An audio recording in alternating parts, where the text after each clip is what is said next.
Hello guys, welcome to our YouTube channel, and today we are going to learn how to find Instagram ID using phone number. So if you want to find someone's Instagram ID using their phone number, what you have to do is, first of all, you have to open up your Instagram application, and after opening your Instagram application you just have to tap on the profile icon which is on the bottom right, and now you have to tap on the three bar icon which is on the top right corner. And after tapping on the three bar icon, now you have to tap on settings and privacy.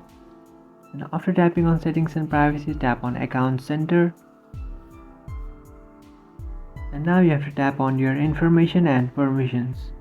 After tapping on that, now you have to tap on upload contacts. And after tapping on upload contacts, now you have to tap on Instagram, which is the third option. And after tapping on the third option, now you can see connect contacts. So if you want to connect your contacts to your Instagram account, what you have to do is you just have to turn on this option. After turning on this option, you can see your contact will be connected. So if you want to check if your contact has been connected, what you have to do is you have to come back.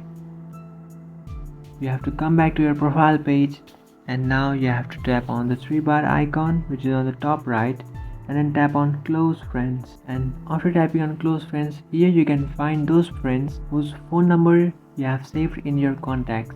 Now if you go and add a new number in your contact, that friend will appear in this page. So this is how you can basically find Instagram ID using phone number. If you have any doubts, feel free to comment below. Thanks for watching.